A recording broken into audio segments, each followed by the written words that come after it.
નમસ્કાર, નિર્માણ ન્યૂઝમાં આપનું સ્વાગત છે। તો રાજ્યમાં ચોમાસાનું આગમન તો થઈ ગયું છે, પરંતુ હજુ પણ જોરદાર વરસાદી માહોલ જામ્યો નથી।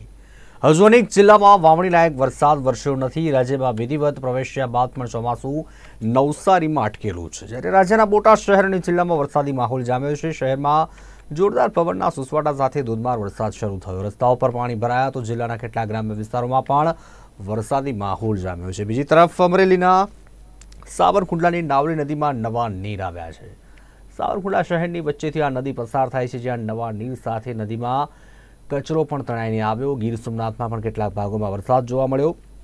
સમગ્ર ગીર સોમનાથ જિલ્લાના વેરાવળ, તલાલા, સૂત્રાપાડા, કોડીન, નાર સહિતના વરસાદી વાતાવરણ જોવા મળ્યું હતું।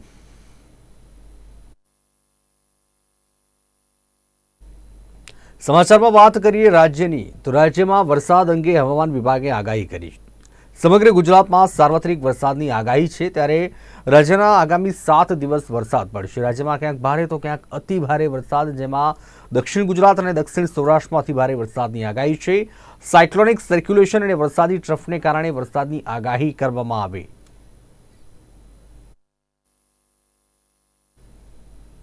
अगले 7 दिन तक बारिश होने का चांसेस है गुजरात सौराष्ट्र कोस्ट रीजन में। अगले 2 दिन तक आपका गुजरात रीजन जो है वाइड स्प्रेड रेन होने का चांसेस है, एंड सौराष्ट्र में जो फेयरली वाइड स्प्रेड होगा, एंड कोस्ट रीजन में लाइट रेन होने का संभावना है। और अगले 3 दिन तक जो heavy to very heavy rainfall का भी फोरकास्ट दिया गया है साउथ गुजरात रीजन में। जो साउथ गुजरात रीजन में डे 1 में heavy to very heavy rainfall होने का उम्मीद है। उसमें नर्मदा, तापी, डांग, वलसाड डिस्ट्रिक्ट आ रहा है, और हेवी में आ रहा है भरूच, सूरत, नवसारी, डांग, दमन एंड दादरा नगर हवेली। और सौराष्ट्र रीजन में आएगा आपका अमरेली, गिर सोमनाथ। डे 2 में heavy to very heavy rainfall होने का जो चांसेस है नॉर्थ गुजरात रीजन में दाहोद, छोटा उदयपुर, एंड जो हेवी रेनफॉल होने का चांसेस है महासागर और पंचमहाल। और सौराष्ट्र रीजन में जो हेवी रेनफॉल होने का चांसेस है वो है अमरेली एंड गिर सोमनाथ डिस्ट्रिक्ट। और डे 3 में हेवी रेनफॉल होने का चांसेस है बनासकांठा एंड साबरकांठा में। મુખ્યમંત્રી ભૂપેન્દ્ર પટેલે અમદાવાદના HL કોલેજ ઓફ કોમર્સના કેમ્પસ ખાતેથી મેસેન્જર્સ ઓન સાયકલ રેલીને પ્રસ્થાન કરાવ્યું। સાયન્સ ઇન્ટરનેશનલ ઇન્ડિયા દ્વારા આયોજિત આ રેલીમાં સાયક્લિસ્ટ માટે 15 કિલોમીટર, દોડવીરો માટે 5 કિલોમીટરનો રૂટ નિર્ધારિત કરાયો, જેમાં દિવ્યાંગોનો જુસ્સો વધારવા માટે સાયક્લિસ્ટ અને રનર્સ મોટી સંખ્યામાં હોંશે જોડાયા હતા।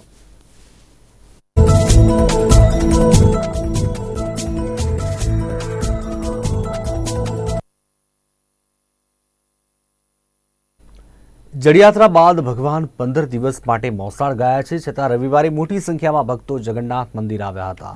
ભક્તોના ભારે ઘસારા મંદિરમાં જોવા મળ્યા। એવું જ કહેવાય છે કે ભગવાન જે સિંહાસન ઉપર બિરાજમાન થાય છે તે રત્નવેદી સિંહાસનમાં દર્શન પણ મહત્વના છે। ભગવાન 15 દિવસ મોસાળ જાય છે, ત્યારે સિંહાસનના સંપૂર્ણ દર્શન કરી શકાય છે। આથી ભક્તો ભગવાન મોસાળ ગયા હોવા છતાં પણ દર્શન માટે આવતા હોય છે। જે રીતે કે ભગવાનને આસ્થા અને શ્રદ્ધા જોડાઈ હોય છે તે દર્શને આવતા હોય છે, પણ 12 મહિના તો આમ ભગવાન સિંહાસન પર બિરાજેલા દર્શન થતા હોય છે, પણ આ ભગવાન જે જગ્યા પર બિરાજે છે એનું નામ રત્નવેદી સિંહાસન છે। એટલે વિશિષ્ટ રત્નવેદી સિંહાસનના દર્શન કરવા લોકો ખાસ વિશિષ્ટ પધારતા હોય છે કે આ 15 દિવસમાં જ આ સિંહાસનના આવી રીતે દર્શન થતા હોય છે। બાકી તો ભગવાન સિંહાસન પર બિરાજેલા હોય એટલે એ રત્નવેદી સિંહાસનના દર્શન નથી થતા હોતા, પણ આ 15 દિવસ એવા દિવસ છે કે ભગવાનની રત્નવેદી સિંહાસનના દર્શન થાય છે। જળયાત્રા બાદ ભગવાન જગન્નાથજી પોતાના મામાના ઘરે જતા હોય છે, ત્યારે જગન્નાથ મંદિરમાં અત્યારે જે વાત કરવામાં આવે તો ભગવાન જે મામાના ઘરે ગયા છે, એટલે કે મૂર્તિ ભગવાનની જે હોય છે તે મામાના ઘરે મોકલવામાં આવતી હોય છે।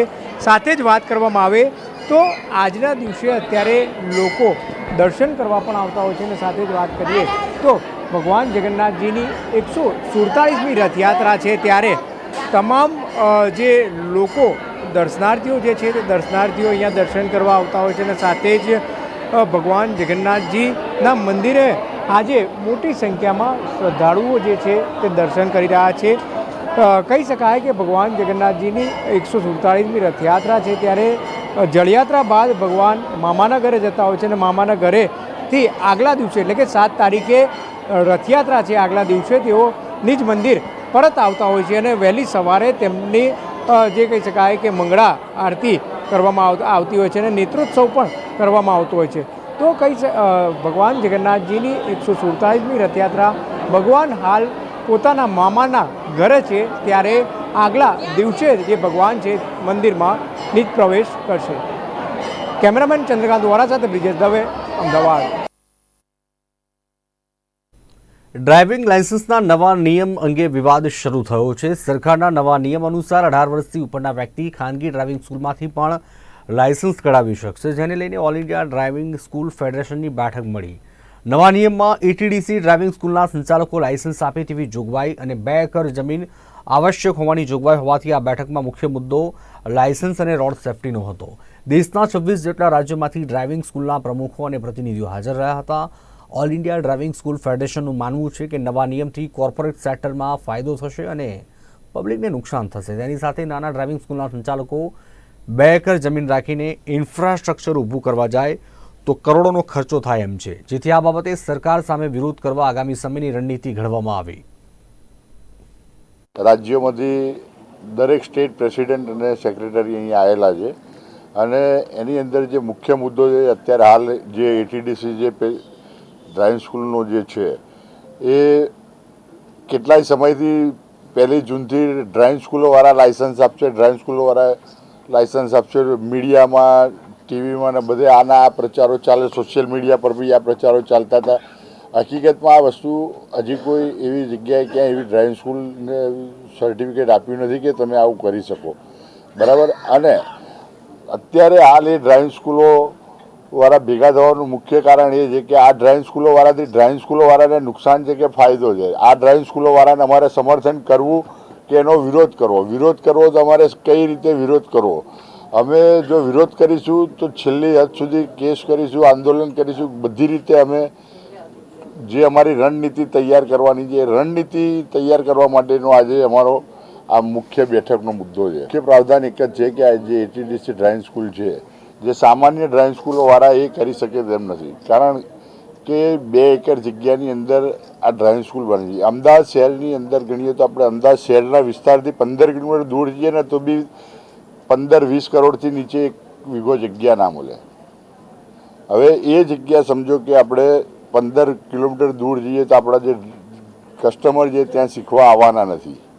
બીજી વસ્તુ કે એટલે દૂર અમે ડ્રાઇવિંગ સ્કૂલ કરીએ અને આટલા બધા રૂપિયા ખર્ચીએ, 2 એકર જગ્યા અમદાવાદમાં તો ડ્રાઇવિંગ સ્કૂલ કરવાની જરૂરત શું છે? બીજી વાત એવી છે કે કદાચ ભાડાની જગ્યા ઉપર લઈને કરીએ તો ભાડાની જગ્યા ઉપર અમે આ ડ્રાઇવિંગ સ્કૂલ ચાલુ કરી અને પેલો જમીન માલિક એમ કે મારે વેચવાની છે જમીન, તો એ જે ઇન્ફ્રાસ્ટ્રક્ચરનો 1.5-2 કરોડનો ખર્ચો છે એનો 1 પણ રૂપિયાનું વળતર અમને પાછું મળવાનું નથી, કારણ કે માટીમાં કરેલું છે, રોડ લેવલ ઉપર આપણે જે બનાવેલું છે. એટલે આવા બધા ઉપર આમાં અમારે શું ફાયદા થશે, શું નુકસાન, એ અમારું આજની કમિટી અને જે 26 રાજ્યોના જે ડ્રાઇવિંગ સ્કૂલોવાળા છે એ ભેગા થઈને કદાચ બધી ડ્રાઇવિંગ સ્કૂલવાળા તમામ ભેગા થઈને આનું ઇન્ફ્રાસ્ટ્રક્ચર નક્કી કરવાનું પણ કરીએ અને વિરોધ કરવાનું પણ કરીએ. एक्चुअली आज जो यहाँ मीटिंग हुई है वो हमारी प्रेसिडेंशियल मीट है, जिसमें पूरे जो इंडिया के स्टेट हैं उनके प्रेसिडेंट और सेक्रेटरी यहाँ पर विभिन्न मुद्दों को लेकर उपस्थित हुए हैं. आज जो मुख्य मुद्दा है हमारा, जैसे रोड सेफ्टी के लिए है कि रोड सेफ्टी पे हम कैसे बेहतर तरीके से काम कर सकते हैं, रोड सेफ्टी पे कैसे बेहतर तरीके से काम कर सकते हैं. एक्सीडेंट का जो रेशो अभी जैसे वक्ता बोल रहे थे दिन पर दिन बढ़ता जा रहा है, और जितने भी वाहन चालक अभी सड़क पर हैं उनमें से मात्र 7 से 8% लोग ऐसे हैं जो ड्राइविंग स्कूल से गाड़ी सीख रहे हैं. बाकी अपने परिचितों से, रिश्तेदारों से, भाई बहनों से गाड़ी सीख रहे हैं. एक बंदा जो ड्राइविंग स्कूल से गाड़ी सीख रहा है और एक जो परिचित से गाड़ी सीख रहा है, उसकी ड्राइविंग स्किल में निश्चित रूप से बहुत अंतर होता है. और एक रोड एक्सीडेंट का बहुत मेजर जो कारण ये है कि ट्रैफिक के रूल्स की उनको जानकारी नहीं है. इसलिए हम चाहते हैं कि किसी भी लाइसेंस से पहले ड्राइविंग स्कूल से जो ट्रेनिंग है वो उसको कंपलसरी किया जाए। અમદાવાદ શહેરના પાંજરાપોળ 4 રસ્તા આસપાસ વિકાસને લઈને અનેક વૃક્ષોનું છેદન કરવામાં આવી રહ્યું છે, ત્યારે પાંજરાપોળ વૃક્ષ બચાવ સમિતિ અને પર્યાવરણ પ્રેમીઓએ વિરોધ નોંધાવ્યો. સાથે જ ખાસ મિટિંગનું આયોજન કર્યું હતું, જેમાં વૃક્ષોને બચાવવા અલગ અલગ મુદ્દાઓ પર ચર્ચા કરવામાં આવી અને વૃક્ષોને બચાવવા સરકાર સામે પણ બાયો ચડાવવાની તૈયારીઓ બતાવી હતી. ઘણા બધા પર્યાવરણવિદ અને પર્યાવરણ માટે બચાવવા માટે કામ કરનારા લોકોને અમે અહીંયા 100થી વધારે લોકોને અમે ભેગા કરેલા પરિમલ ગાર્ડન ખાતે, જે લોકો પર્યાવરણને બચાવવા માટે, એના હિત માટે, વિકાસના વિરોધમાં નહીં પણ વિકાસની સાથે પર્યાવરણ બચાવવા માટે વિકલ્પ શોધવા માટે ભેગા થયેલા. જ્યારે આજે 45 ડિગ્રી ઉપર અમદાવાદ શેકાઈ રહ્યું છે, દિલ્હી જેવી જગ્યાઓ 50-50 ડિગ્રી ઉપર શેકાઈ રહી છે, વિકાસ જેવા બેંગ્લોર ને ચેન્નઈ જે જગ્યાએ ગરમી ઓછી નથી થઈ રહી, એવી પરિસ્થિતિમાં જ્યારે ભડકે બળી રહ્યું છે, આજે જે ક્લાઇમેટ ચેન્જમાં આપણે નકશાઓ જોઈએ છે કે સૌથી વધારે હીટ કયા કન્ટ્રીઝમાં છે, તો ઇક્વેટરની લાઇન પર આવતું ભારત રેડ નહીં મરૂન રેડમાં દેખાતું નજરે પડે છે. ત્યારે આપણે સરકાર કેમ સુધરવા રેડી નથી? આપણી પ્રજા કેમ એક સાથે ભેગા થઈને સરકાર સામે લડવા રેડી નથી? વિકાસના સાથે બીજા જે વિકલ્પ છે એ શોધવા કેમ રેડી નથી? આજે આપણે મોટા મોટા સ્ટેડિયમો બનાવી શકીએ છીએ, મોટા મોટા બ્રિજો બનાવી શકીએ છીએ, દુનિયાની અનેક ટેકનોલોજી અમદાવાદમાં લાવી શકીએ છીએ, સરકાર સક્ષમ છે, આપણો રિવરફ્રન્ટ બનાવી શકે છે, સુધારવા સુંદરતા લાવવા માટે દરેક કાર્ય કરી શકે છે. તો ઝાડ મોટા થયા હોય એ મોટા ઝાડને ટ્રાન્સપ્લાન્ટ કરવા માટે એટલા મોટા મશીન કે ક્રેનો અમેરિકાથી કેમ મંગાવવામાં નથી આવતી? અમેરિકા જેવા દેશો કે યુરોપિયન કન્ટ્રીઝ એ બદલાવ લાવી રહ્યા છે, મોટા મોટા ઝાડો સ્લાઇડ કરીને ખસેડીને બીજી જગ્યાએ લઈ જઈ રહ્યા છે, પણ એના માટે એવા કોઈ પ્રયત્ન કરવા નહીં કરીને આપણા અધિકારીઓ જ્યારે એવું કહેતા હોય કે એ અકલ્પનીય છે, અશક્ય છે ઝાડને ખસેડવું, એટલે બ્રિજ બનવા માટે ભલે 80 ઝાડ કપાતા હોય એ ભલે કપાશે, તો એના વિરોધમાં અમારા જેવા બીજા અન્ય પર્યાવરણવિદ અને પર્યાવરણને સપોર્ટ કરનારા લોકો જીવના જોખમે પણ એ ઝાડ બચાવવા માટે કટિબદ્ધ ઊભા છે. એટલું પાંજરાપોળના જે નવો બ્રિજ બની રહ્યો છે એ ડિઝાઇનમાં ઘણા ફોલ્ટ છે, ઘણા એન્જિનિયરોનો અમને વિચાર વિમર્શ કરીને અમને એવા બી કહેવામાં આવ્યું છે કે આ જે બ્રિજ બની રહ્યો છે એનાથી ટ્રાફિકની સમસ્યા સોલ્વ નથી થવાની. એનું કારણ એના પહેલાં જે એક નવો જૂનો બ્રિજ બનેલો છે IIM બ્રિજ ઉપર, એ IIM બ્રિજ વાળો જે 132 ફૂટનો રસ્તો છે, 32 ફૂટના જ્યારે પહેલાં બી આ વિચાર વિમર્શ હતો ને એ વખતે બી વિરોધ થયેલો છે કે વૃક્ષોની એ વખતે બી વિરોધ થયેલો છે કે આ જે પેરેલલ બની રહ્યા છે IIMના રોડ ઉપર બ્રિજ, એની જગ્યાએ BRTS રૂટ ઉપર બનાવવો, જેથી કરીને આ વૃક્ષોનું આટલું બધું ખનન ના થાય. એ પહેલાં બી વિરોધ થયેલો છે, ત્યારે બી નહોતું સાંભળ્યું, અને આજે ડિઝાઇનમાં ફોલ્ટ છે તો એ બ્રિજ ઊભો છે અને કોઈ ટ્રાફિકની સમસ્યાનું નિકાલ આવ્યો નથી. આજે ફરીથી એ જ પરિસ્થિતિ ઊભી છે અને આજે ફરીથી અમે લોકો વિરોધ કરવા હાજર છીએ અને આજે આ વખતે વૃક્ષો કપાવવા દેવાના નથી. અમદાવાદ ખાતે ગોપી ક્લબ અને કલા સેતુ આયોજિત વિવિધ સ્પર્ધાનું આયોજન કરવામાં આવ્યું હતું. સમગ્ર આયોજન સદવિચાર પરિવાર ટ્રસ્ટના સંયુક્ત ઉપક્રમે કરવામાં આવ્યું હતું, જેમાં મહિલાઓ માટે લગ્ન ગીત સ્પર્ધા, હાલરડા સ્પર્ધા અને વક્તૃત્વ સ્પર્ધાનું આયોજન કરવામાં આવ્યું હતું. સદવિચાર પરિવાર ટ્રસ્ટના સભાખંડ ખાતે આયોજન કરવામાં આવ્યું હતું, જેમાં મોટી સંખ્યામાં મહિલાઓએ ભાગ લીધો હતો. જે સ્પર્ધા નિહાળી હાજર શ્રોતાઓ આનંદિત થઈ ઉઠ્યા હતા.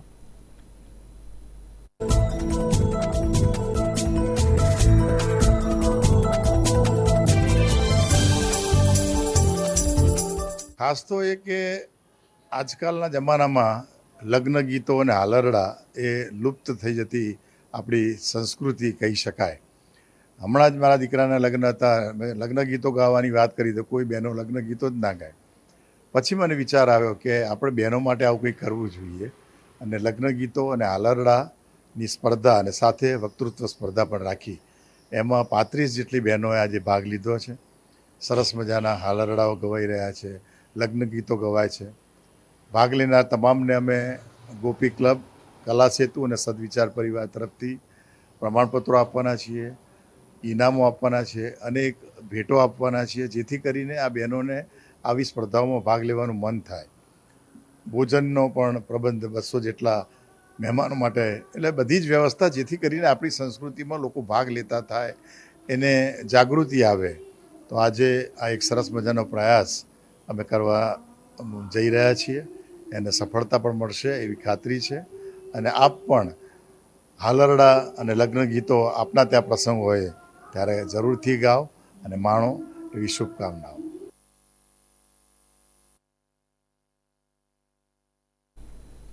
વસ્ત્રાપુર પાસેથી દુષ્કર્મના આશયથી 2 વર્ષની બાળકીનું અપહરણ કરનાર નરાધમની ક્રાઇમ બ્રાન્ચે ધરપકડ કરી છે. રાત્રિએ શ્વાનના ટોળાએ બસવાનું ચાલુ કરતા આરોપી વસ્ત્રાપુર તળાવ પાસે જ બાળકીને મૂકીને ભાગી ગયો હતો. બાળકીનું અપહરણ થયું હતું. ગત 21 તારીખે રાત્રે લગભગ 11 વાગે ગુરુદ્વારાથી વસ્ત્રાપુર તળાવ તરફ જતા રોડ પર રામદેવપીર મંદિરની બાજુમાં ફૂટપાથ પર સૂતેલા પરિવારની 2 વર્ષીય બાળકીનું અપહરણ થયું હતું. અપહરણ કરનાર આરોપી બિહારનો વિજય મહોતાની ક્રાઇમ બ્રાન્ચે 36 કલાકમાં પકડી પાડી આગળની કાર્યવાહી હાથ ધરી છે. ગુરુદ્વારાથી વસ્ત્રાપુર તળાવ જતા રોડ ઉપર મેલડીમાના મંદિર પાસે એક જે રોડ સાઈડ એક ફેમિલી રહે છે, તો બહાર સૂતા હતા. એમનું બાળક એની માતા પાસે સૂતું હતું, 2 વર્ષની બાળકી. અને એ અચાનક જ જ્યારે જાગ્યા ત્યારે ખબર પડી કે બાળકી એમની પાસે નથી. શોધખોળ થઈ, પોલીસને જાણ થઈ. ક્રાઇમ બ્રાન્ચની ટીમ તાત્કાલિક સ્થળ ઉપર પહોંચી. ત્યારબાદ 1.5-2 કલાક પછી એ બાળકી વસ્ત્રાપુર લેક પાસેથી રડતી હાલતમાં ત્યાંના સ્થાનિક ચોકીદારને મળી આવેલી. જ્યારે બાળકી મળી ત્યારે ખૂબ જ રડતી હતી અને જે રીતે મળી આવેલી એ રીતે ચોકીદાર વગેરેને પૂછેલું કે કેવા સંજોગોમાં અને કેવી રીતે બાળકી મળી છે, ત્યારે એમના દ્વારા જણાવવામાં આવેલું કે અચાનક જ ઘણા બધા કૂતરા એકસાથે ભસવાનું શરૂ કરેલું. એ અરસામાં એ લોકો થોડા જાગી ગયેલા અને જોયું તો બાળકી રડતી અમને મળી આવેલી વસ્ત્રાપુર તળાવના બગીચાના અંદરના ભાગેથી. ત્યારબાદ જે વસ્ત્રાપુર પોલીસ સ્ટેશન ખાતે બાળકીના અપહરણ બાબતેનો ગુનો નોંધવામાં આવેલો હતો અને આ બાળકીનું અપહરણ કોણે કર્યું અને કેવા ઉદ્દેશ સાથે કરેલું એની તપાસ હાથ ધરવામાં આવેલી સ્થાનિક પોલીસ સ્ટેશન દ્વારા. ક્રાઇમ બ્રાન્ચની ટીમ્સ પણ અમારી જે પદ્ધતિ છે આરોપી શોધવાની એ પ્રમાણે કામે લાગેલી અને એ વિસ્તારમાં સળંગ સહેજ પણ બ્રેક લીધા વગર અંદાજે 36 કલાક સુધી સતત બધી જ ટીમો કાર્યરત રહી. એ વિસ્તારની નાનામાં નાની વિગતો એકત્ર કરતા જાણવા મળ્યું અલગ અલગ સીસીટીવી પરથી કે જ્યારે બાળકને ઉપાડીને જે વ્યક્તિ જે આરોપી હાલ પકડેલ છે એ લઈને જતો હતો, ત્યાર પછી ચહેરો પણ સ્પષ્ટ નહોતો, પણ એના ઊંચાઈ બાંધાના આધારે એ સમગ્ર વિસ્તારમાં જે પણ શક્ય એટલા લોકો કામ કરી રહ્યા છે નાની મોટી હોટલ્સમાં કે એમનું આવવા જવાનું છે, એના પાછલા સીસીટીવી ફૂટેજ પણ ચેક કરવામાં આવ્યા. ત્યારબાદ જાણવા મળ્યું કે આ વ્યક્તિ વસ્ત્રાપુર ખાતેલી આવેલી હયાત હોટલમાં વાસણ ધોવાનું કિચનમાં કામ કરે છે ને કોઈ વાર રેગ્યુલર નથી પણ હયાત અને મેરિયોટ બંને હોટલ્સમાં એ છૂટક કામ કરે છે. આ એનું આઈડેન્ટિફિકેશન નક્કી કર્યા પછી અને આજે વહેલી સવારે ઉપાડી લેવામાં આવેલો છે.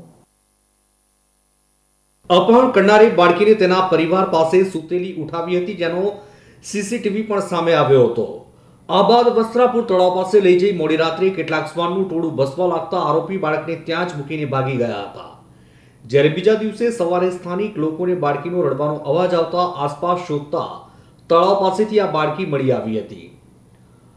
જે બાદ લોકોએ બાળકીને તેના પરિવારને સોંપીને સ્થાનિક પોલીસ સ્ટેશનમાં અપહરણની ફરિયાદ નોંધાવી હતી.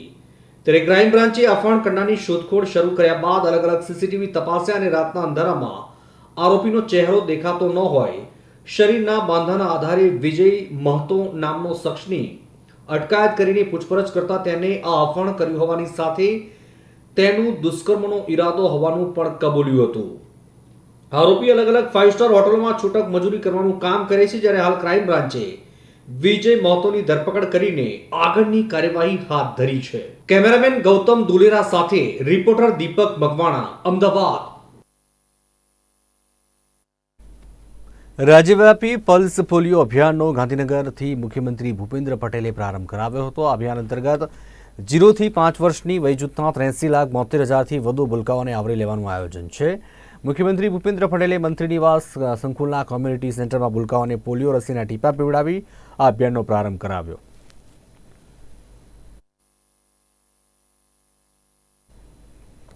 ગુજરાત કોંગ્રેસ પ્રદેશ પ્રમુખ શક્તિસિંહ ગોહિલે ભાવનગરના કાર્યકર્તાઓ સાથે બેઠક યોજી અને સર્કિટ હાઉસ ખાતે યોજાયેલી બેઠકમાં શહેર અને જિલ્લાના કાર્યકરો ઉપસ્થિત રહ્યા. કાર્યાલય સાથે ચર્ચાઓ બાદ એક પ્રેસ કોન્ફરન્સ યોજીને વિવિધ મુદ્દે ભાજપ પર પ્રહારો કર્યા, જેમાં ભાજપના પૂર્વ ધારાસભ્ય અને મંત્રી જવાહર ચાવડાને લઈને પ્રતિક્રિયા આપતા કહ્યું કે ભાજપને જ્યારે જરૂરિયાત હોય ત્યારે ઉપયોગ કરવાનું કહે છે અને પછી કશું કહે તો અવાજ દબાવવાનો આ ભાજપની વૃત્તિ છે.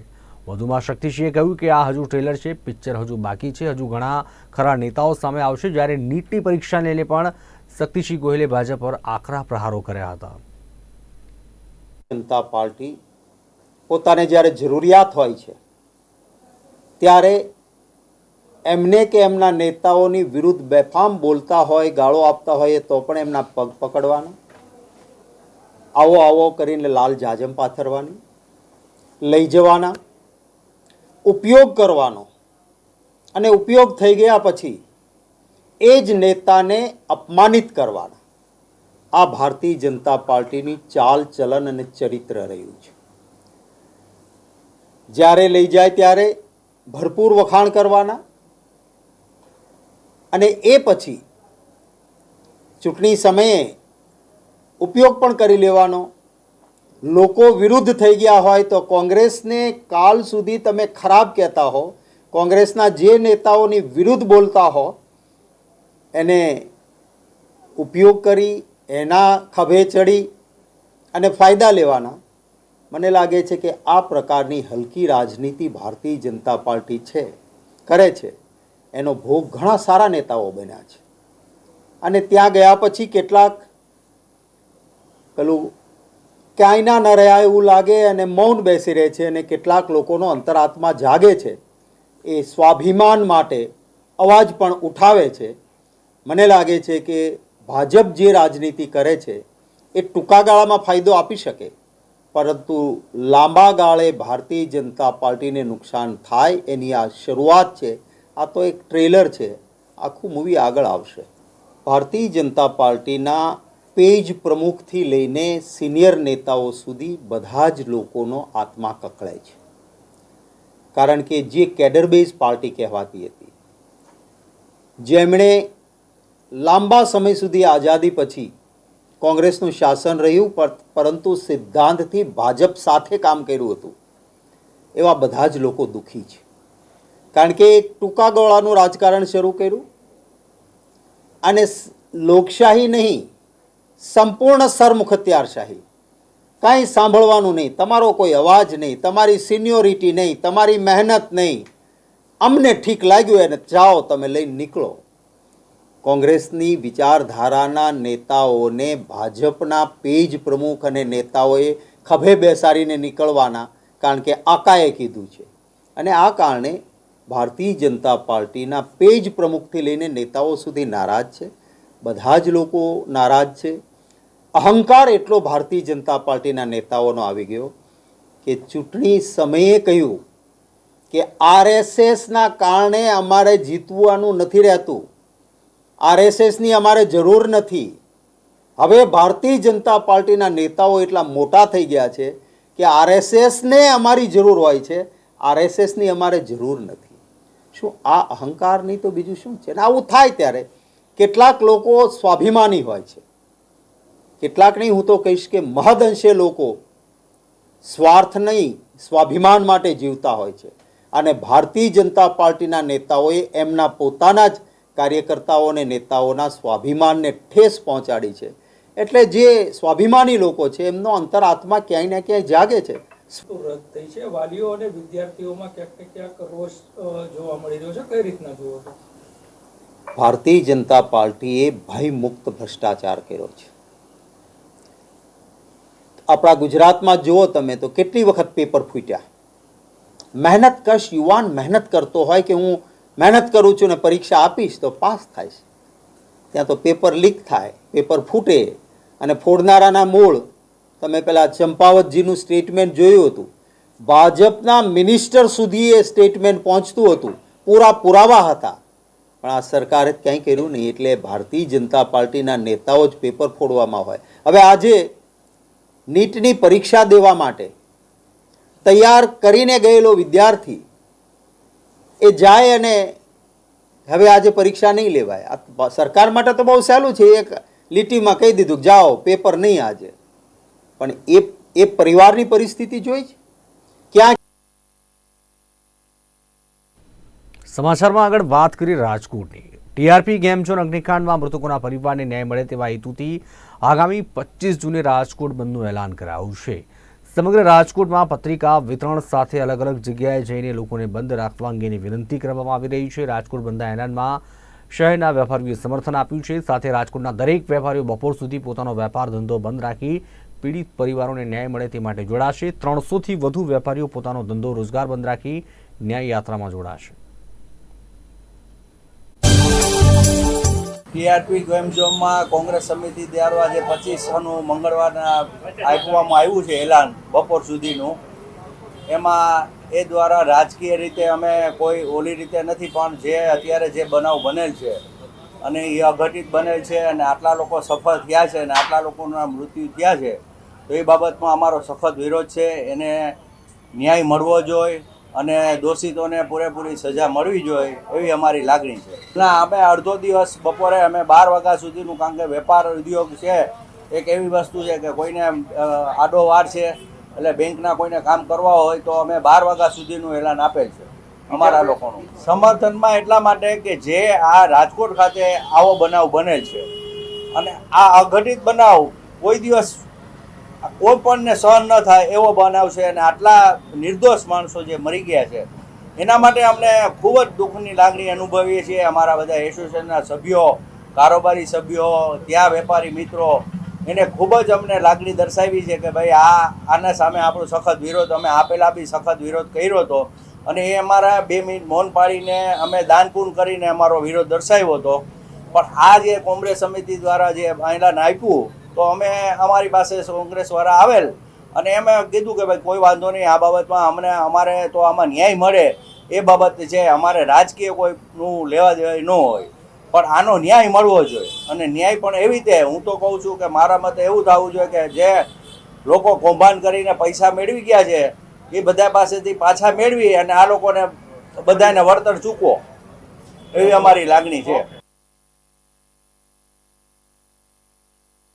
અમદાવાદ શહેરના પૂર્વ વિસ્તારમાં વધુ એક હત્યાની ઘટના સામે આવી હતી. ગત મોડી રાત્રે સમગ્ર ચકચારી ઘટના બનવા પામી, જેમાં પોલીસકર્મી અન્ય મિત્રો સાથે મળી પ્રેમાળ નડતરરૂપ યુવકની જાહેરમાં હત્યા કરી નાખી. લાકડીઓ દંડા વડે માર મારી હત્યાની ઘટનાના વિડીયો પણ વાયરલ થયા હતા, જેને લઈને નિકોલ પોલીસે ફરિયાદ નોંધી આરોપીને પકડવા માટે ચક્રો ગતિમાન કર્યા હતા. નિકોલ પોલીસ સ્ટેશન વિસ્તારમાં ગઈકાલે સાંજના સમયે એક પ્રકાશ ભાઈ છે, એમના પુત્ર છે બાદર પટણી, તેમનું જે લલિતભાઈ પટણી કે જેઓ પોલીસમાં નોકરી કરે છે તેઓના દ્વારા મૃત્યુ નિપજવામાં આવેલું છે. જે મરણ જનાર છે તે તેની કૌટુંબિક માસીની છોકરી સુરેખા છે, તેના ઘરે લઈને ફ્રૂટનો ધંધો કરતી હતી અને જે સુરેખા છે તેનું જે પોલીસવાળો લલિત છે તેની જોડે આડા સંબંધ હોવાનું અને ખબર પડતા તે અવારનવાર તે લોકોને ના પાડતો હતો, જેનો ખાર રાખીને મરણ ગયેલો એવું હાલમાં પ્રાથમિક તપાસમાં ખુલેલ છે. આરોપી કોણ કોણ છે બીજા અને પ્રેમ સંબંધ કઈ રીતે ખબર પડી કે શું વિગત છે? જે મરણ જનાર છોકરો છે તે પોતાની માસીના છોકરી છે સુરેખા, એના ઘરે રહેતો હતો અને એના ઘરે 3-4 વર્ષથી રહીને ત્યાં આગળ જ ફ્રૂટનો ધંધો કરતો હતો. તે દરમિયાન જે આરોપી છે લલિત પટણી તે અવારનવાર આ લોકોના ઘરે આવતો હતો અને એના સુરેખા જોડે પ્રેમ સંબંધ હોવાની હકીકત જે મરણ જનાર છે એને ખબર પડેલી હતી. આથી જે મરણ જનાર છે તે અવારનવાર સુરેખાને તેમજ પિલાને આ બાબતે વાતચીત કરતો હતો, જેનો ખાર રાખીને ગઈકાલે જે આરોપી છે મુખ્ય આરોપી લલિત પટણી તે તેના અન્ય મિત્ર સાથે આવીને અને લોખંડ તેમજ ધોકા મારીને તેને મૃત્યુ નિપજાવે છે. સર, ટોટલ કેટલા આરોપી અને ધરપકડ માટે કયા પ્રકારની કાર્યવાહી? હાલની તપાસમાં જે મુખ્ય આરોપીનું નામ ખુલ્યું છે જે લલિત પટણીનું નામ છે, એ સિવાય તેની જોડે એના 2 મિત્રો લઈને આવેલો હતો અને આ ઉપરાંત અન્ય કોણ સંડોવાયેલું હતું તેની તપાસ ચાલુ છે અને જે આરોપીને ધરપકડ માટે અલગ અલગ ટીમો બનાવવામાં આવેલી છે અને લોકોની ધરપકડ ટૂંક સમયમાં કરવામાં આવશે.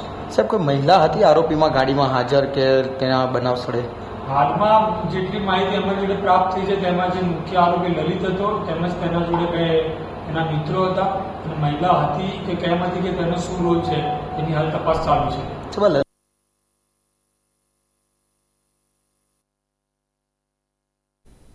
તો આ તો અત્યાર સુધીના સમાચાર. વધુ સમાચાર અને ન્યૂઝ અપડેટ માટે આપ ખાસ જોતા રહો નિર્માણ ન્યૂઝ. નમસ્કાર.